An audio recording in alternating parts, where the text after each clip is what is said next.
임신 중에 단순한 배뭉침과 조기 진통을 일으킬 수 있는 자궁수축, 그 차이를 알고 계시나요? 병원에서는 수축이 오면 위험한 상황이니 병원으로 곧장 오세요 라고 하고, 그런데 임신 중기에 들어서면 자궁이 급격하게 커지면서 나타나는 배뭉침을 자연스러운 현상이다?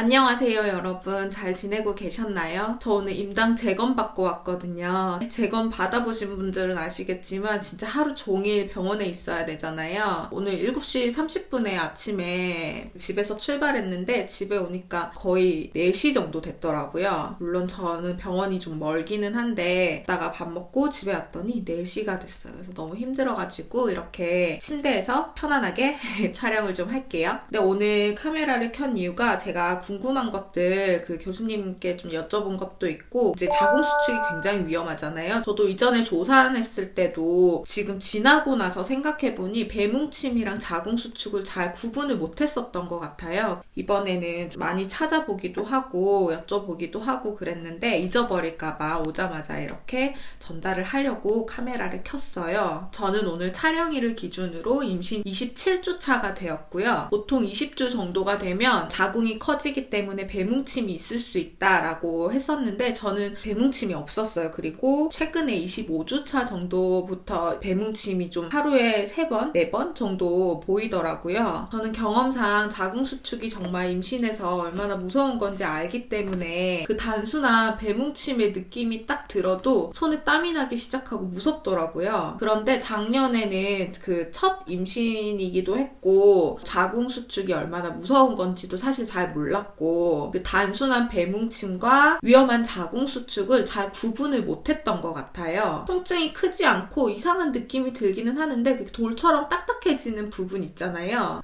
이게 아기 머리인가? 아기가 자세를 바꾸고 있나? 그래서 좀 불편한 느낌이 드는가? 그냥 그렇게 넘겼던 것 같아요. 그래서 이번에 검진 갔을 때는 정확하게 여쭤보고 왔습니다. 제가 빠짐없이 전부 알려드릴게요.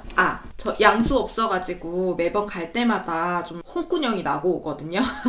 그래서 수액 맞기 싫으면 물 많이 마셔라 라고 해서 이거 남편이 사왔더라고요. 총 2.2리터인데 그냥 정수기에 컵에다가 받아 마시면 잘 안 마시게 돼서 아침에 여기다가 가득 채워가지고 이거를 하루에 다 마시는 걸로 숙제처럼 마시고 있어요. 그리고 이거는 다들 아시겠지만 양수 맑아지는 차라고 선물을 받아서 열심히 마시고 있습니다.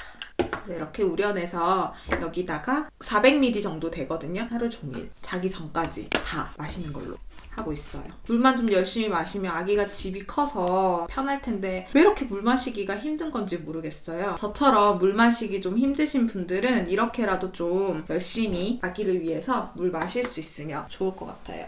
자, 본격적으로 제가 공부한 배뭉침과 자궁수축 말씀을 드리자면 사람마다 시기의 차이는 있는 것 같아요. 보통 평균적으로 20주랑 30주가 되었을 때 자궁이 훅훅 커진대요. 이 시기에 배가 뭉치는 거는 자궁이 근육으로 되어 있기 때문에 이게 수축했다 이완했다가 당연한 거기 때문에 배뭉침이 나타나는 것이고, 오히려 이 시기에는 배가 뭉쳤다가 풀렸다가 할 때 자궁이 출산 준비를 잘 하고 있구나, 아기가 커지면서 자궁도 건강하게 이렇게 커지고 있구나 라고 생각하면 된대요. 그런데 이 횟수가 적게는 3회, 많게는 10회 정도로 생각하시면 되고, 너무 잦은 배뭉침은 또 자궁 수축을 의심을 해봐야겠죠. 그리고 중요한 것은 이게 규칙적으로 뭉치느냐 불규칙하게 뭉치느냐인데, 규칙적이지 않고 한 번씩 뭉치는 듯한 느낌이 들었다가 사르르 풀리는 그런 현상은 그냥 단순히 자궁이 커지고 있구나, 건강하게 자라고 있구나 라고 생각하시면 되고, 반면에 그 조기 진통을 유발하는 자궁수축은 규칙성이 있고 자궁이 단순히 뭉치는 게 아니라 이렇게 확 조이는 듯한 느낌이 들 때가 있어요. 그리고 뭉쳤을 때 그 한 부분이 돌처럼 정말 딱딱해진다든지, 잠깐 누워서 쉬었는데도 불구하고 30초에서 2분이 훌쩍 넘었는데도 계속해서 조이는 느낌이 들거나, 풀렸다가 다시 또 규칙성을 가지고 또 뭉치는 느낌이 들거나, 그렇게 나타나면 곧바로 병원으로 가야 한답니다. 경험해 보셨겠지만 배가 뭉칠 때 이렇게 누워서 배 위에 손을 올리고 있으면 10초, 20초 내로 사르르 풀리면서 편안한 느낌이 들거든요. 그런데 수축이 있을 경우에는 더 조이는 느낌이 들고 하고 뻐근하기도 하고 뭔가 생리통처럼 아픈 느낌이 들기도 하고 10분 안에 누워서 편안하게 있었는데도 불구하고 또 뭉치는 느낌이 들고 그러면 자궁수축을 의심해봐야겠죠. 제가 작년에 24주 차에 조산을 했었잖아요. 그런데 그때는 제가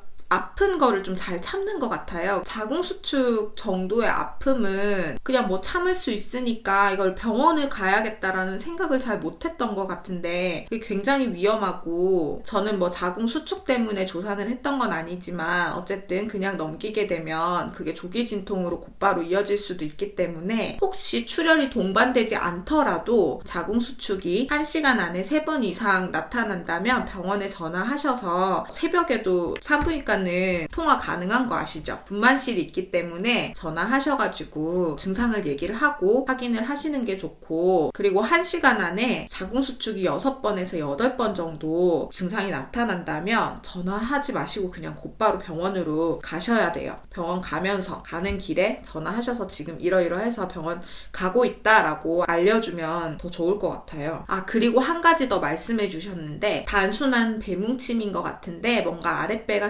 통처럼 싸르르한 느낌이 들거나 허리나 골반 쪽이 너무 뻐근하거나 분비물이 증가하면 그럴 때도 병원으로 곧장 전화를 해서 증상을 말씀드리고 확인을 받는 게 좋다고 해요. 특히나 누구에게도 자궁수축이 위험하기는 한데 저처럼 자궁경부 길이가 짧은 사람들 고작 2cm 정도밖에 되지 않는데 이 자궁수축이 오면 순식간에 0. 몇 cm가 된다든지 이렇게 짧아진다든지 또 자궁문이 열려버린다든지 그럴 수 있거든요. 저는 이렇게 여쭤보고 또 찾아보고 기사들 많이 찾아봤거든요. 오히려 단순한 배뭉침은 걱정할 것이 아니라 건강하게 잘 자궁이 크고 있구나, 출산 준비를 하고 있구나 라고 생각하라는 말씀에 마음이 많이 놓였어요. 엄마가 또 너무 불안해하면 아기도 좋지 않잖아요. 자궁수축이 이렇게 무서운 건지 왜 그전에는 몰랐나 모르겠어요.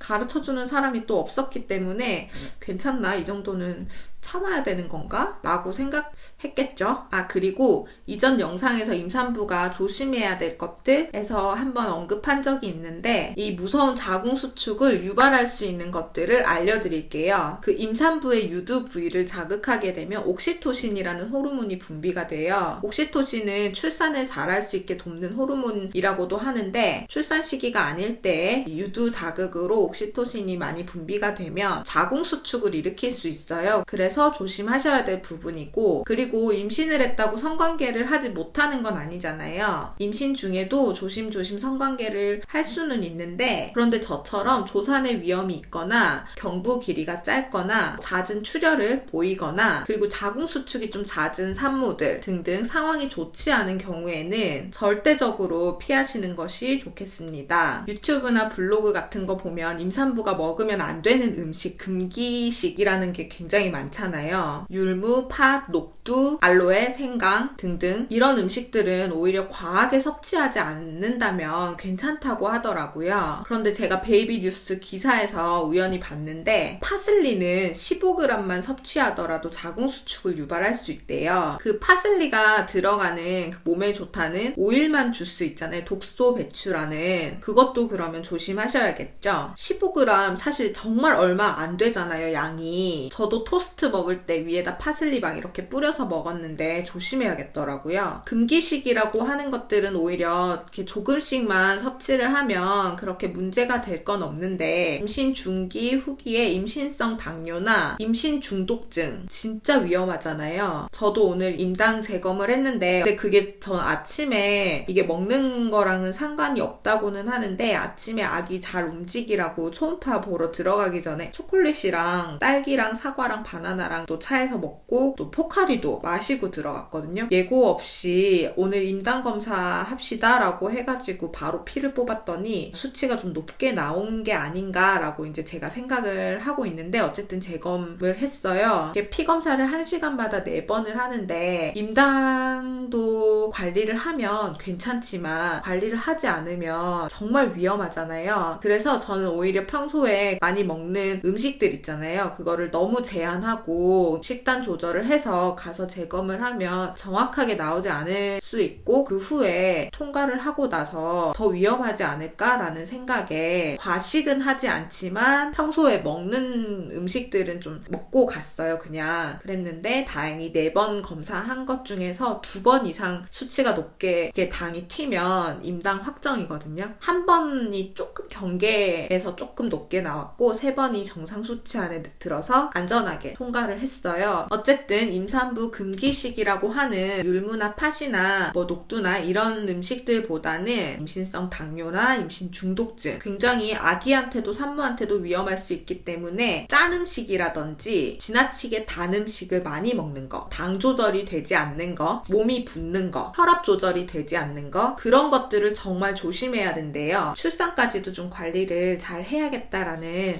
생각이 들어요. 왜 이렇게 조심해야 될 것들이 많은지 정말 그래도 아기를 위해서 또 힘내봐야겠죠. 입덧 때문에 고생하시는 분들도 많고 임신성 당뇨 때문에 고생하시는 분들도 많고 임신 중독증으로 고생하시는 분들도 많고 자궁 수축이 잡히지 않아서 고생하시는 분들도 많고 저런 또 자궁 경부 길이가 짧아서 이 침대에서는 벗어나지 못하고 고생하는 사람들도 많고 모두 힘내서 건강하게 출산할 수 있으면 좋겠어요. 오늘도 짧은 영상이지만 배뭉침과 자궁 수축은 구분을 해야 한다는 것과 조기 진통으로 이어질 수 있는 자궁 수축은 굉장히 위험하다는 것과 배뭉침과 자궁 수축을 구분하는 방법들 이 3가지는 꼭 기억해 주셨으면 좋겠습니다. 그리고 제가 오늘 알려드린 정보 외에도 또 경험이라든지 알고 있는 정보들 있으시면 영상 아래 댓글 통해서 꼭꼭 공유해 주세요. 저도 오늘 임당은 통과했지만 병원 갔다 오고 좀 힘들었는데